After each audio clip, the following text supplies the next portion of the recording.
Hey guys, what's going on? This is Niclas Huschenbeth and today I would like to show you my game from round 15 of the German Bundesliga, the last round, and we were playing against Bayern Munich. And my opponent in this game was Klaus Bischoff, Grandmaster from Germany, has been German champion several times and is also a commentary legend. And I see I already put up the comment of the day, so let's get to it. It's by Natesh, and he's saying the quality of Niclas' game analysis are second to none. Maybe only Peter Svidler's analysis could compete. It's nice to have someone explain the ideas behind moves that aren't crazy sacrifice and talk about more than computer lines. Natesh, thank you so much for your comment. It's very, very flattering, and well, I think Peter Svidler's analysis are on another level, but still, I hope to get there at some point maybe. And if you guys have any suggestions for me to make my game analysis better, more understandable, then please let me know. I'm looking forward to your feedback. Now let's get to today's game. I was playing again with the white pieces as in round 14, and I started out again with my pet move after I played 1d4. In round 14, I went back to e4 because I knew Klaus would probably go for Sicilian, and I like to play against the Sicilian. So my opponent went for the Taimanov variation, but not really. I'm not even sure what to call this. Queen c7 is the Taimanov, but he goes a6, which is like a sideline, leads to unusual positions or not very typical positions that you see a lot in the Sicilian. White has many moves here, but I chose knight takes c6, b takes c6, and bishop d3. And it's an interesting situation here. White will be ahead in development. On the other hand, black obviously will have a nice pawn center because he gets the support from the c6 pawn. So my opponent goes d5, I castle, queen c7, interesting move to stop e5 in the future. The main line here is to go knight f6, and then it goes something like rook e1, I think now queen c7, no, excuse me, bishop e7, e5, knight d7, queen g4, something along these lines, and very complex position. So queen c7 right away, rook e1, now knight f6 will transpose, but my opponent played bishop b7. And here I was thinking actually for a long time, and I still have to check my files what's the best way to play. I haven't done that yet, but I played queen f3, which looked like a logical move to me. I have certain ideas, maybe to put more pressure on the d5 pawn, maybe to play bishop f4, and my opponent also has to make a move. So he goes knight f6. What I was most afraid of and why I didn't play queen f3 quicker was to move bishop d6. And I'm still not sure what the best way to respond is. First I thought maybe I can take on d5 twice, which looks kind of suicide, and it's not that good in fact. But black has to be precise. He has to play queen f5, threatening to take on e1 and d5. But I have b4, and I thought maybe this might work. b4, interesting move. The point is that after queen takes d5, I can answer with bishop e4. But black, as the computer tells me, can take on b4. And now after knight f6 check, which was my idea here, knight takes f6, queen takes b6, black can just castle. And I'm no material up. My pawn structure is shattered, so black is doing very fine here. So still not sure. Bishop d6 I think would have posed more problems. I also thought about e5, but bishop takes e5, now queen h5.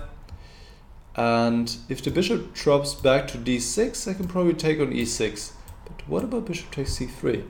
Well, the computer likes this for white. The computer likes this for white. I wasn't sure. I thought, okay, I'm a pawn down here. Maybe he goes somewhere queen d6. But here you can see the computer already gives a big advantage for white. So maybe something like this is possible. I have to check this. Anyway, I felt like bishop d6 was also very interesting. But knight f6 is also a good move. And here, yeah, maybe bishop f4 is better. But I liked what happened in the game. I thought it's better for white. So I went bishop g5, threatening to take on f6. He goes bishop e7, which seems like the only move for me. I want to show you guys a cute line very quick. So what happens here? So that's one quick exercise for you guys. I'm sure you'll figure it out very quickly. White to play and win in this position. Okay, so rook takes e6. takes and queen h5, and the king is checkmated on e8. Very nice. Of course, my opponent did not go for this, so he goes bishop e7. And now I went e5. Maybe this is premature. Maybe I can prepare and first play something else, b3, h3, and I can still do this later. I don't know, but let's see what happened. e5, knight d7, bishop takes e7, king takes e7. So this is what I was aiming for. The black king has lost the right to castle, and I thought black always has to watch out for his king. And I play queen g3 now. The computer suggests a move like b4, but I thought, okay, black goes c5. This is interesting. I guess maybe this is better for white. Not that clear, honestly, because black has the better pawn structure, but I have the better king, so it's kind of even. Okay, so let's see what happened. Queen g3, protecting a pawn, also having an idea to sometimes take on g7, and my opponent went c5. And I went b3 to stop c4, which is a good move. If I take on g7, I didn't really look at this too much, but just looks not good. Take maybe on e5. Now I thought, okay, I cannot do this. Give him the g file, the bishop ready to come into action. This just didn't look like the way to go. So b3, and here my opponent played h6. Good move, so I definitely cannot take now because my queen would be trapped immediately. And I went knight a4. Knight a4, the point is I want to prepare c4 to stop him there, advancing his pawns. And he goes bishop c6, I expect this move, and I played c4 pretty quickly, because I'd expected already.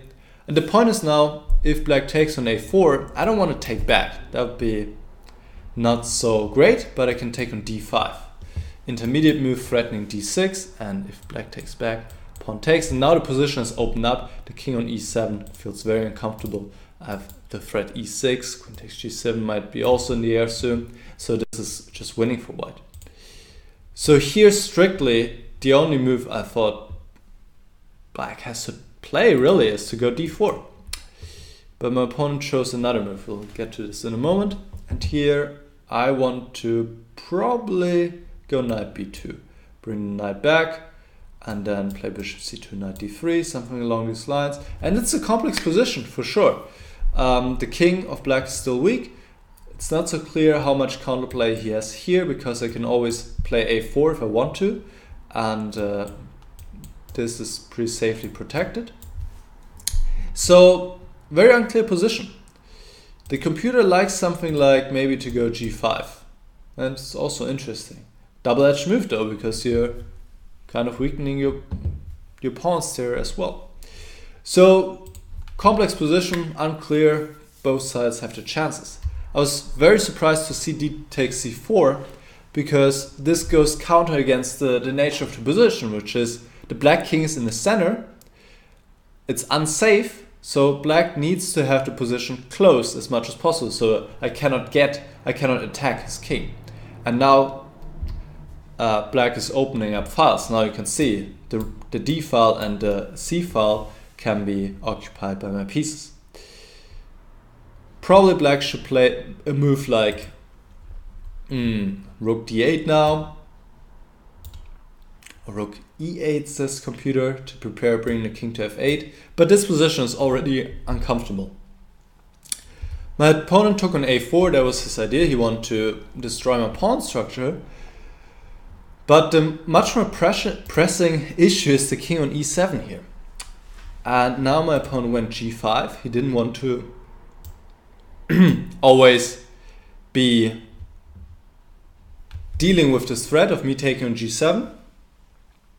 So he played g5, and I went rook a d1. I thought for a long time here, and actually there are some good moves here. Also f4 is very nice, with the idea that after rook g8 I can go f5, takes e6, queen takes g3, and e takes f7, intermediate check, and I'm winning as I'll be a rook up. Here takes and takes again. What I didn't like about f4 was knight b6. But it turns out I can just go rook c1, for example, here, and I'm also doing very, very well. Alright, so I play rook d1, and my opponent rather quickly plays knight b6, which shocked me because I thought this move wasn't possible. I was expecting queen c6, but that's actually also a bad move, because after rook d6, queen takes a4, queen d3, a move that I didn't see, my attack already becomes unstoppable.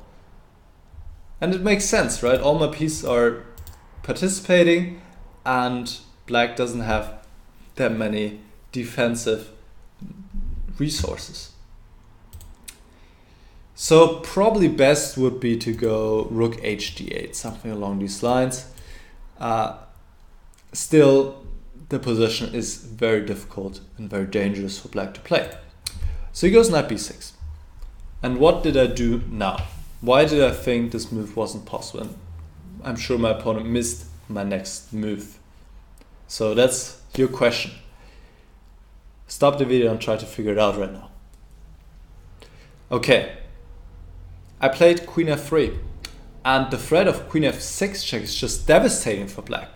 And here my opponent fought for a while, but then he resigned, which is completely appropriate because my attack will just play itself, really. So if takes on c4, I play queen f6 check, pick up this rook and pick up this rook. And black cannot stop this. If he goes knight d7, I can just take. King takes and queen takes f7, checks already checkmate in 4. Check and check and checkmate. So I was calculating rook hd8, but now I can play bishop takes e6 even. King takes e6 is immediately checkmate. If he takes on d1, I take on f7, intermediate check, and if he plays f takes e6, I can win the queen. So he has to play a move like king e8, and here I thought I can even go rook d6, keep the rooks on the board, and my attack is just crushing. F takes e6, for example, now I can take and play queen to f5, I thought, and this is completely winning. So yeah, for queen f3 there's no defense, and my opponent resigned. So really what happened here was that black opened up the position against his king. This move d takes c4, and then quickly I could start an attack, and of course I was helped here by this move knight b6. But in either case, the black position was already difficult. If black kept the position closed with d4 instead of d takes c4, it would be a completely unclear game. So I was happy to score such a quick win against a strong grandmaster like Klaus Bischoff, and we managed to win the match 7-1, I think, even against Bayern Munich. 3 wins in 3 matches against our other relegation rivals, I guess. So we stayed in the league, as I already said in the last video, and I was happy to finish the season with 2 wins after I hadn't won a game the whole season. And that was the end of the Bundesliga season 2017-2018. So yeah, that's all from me. If you have any questions about this game or anything else, just let me know, or any suggestions maybe. And I'll see you again very soon. Bye bye.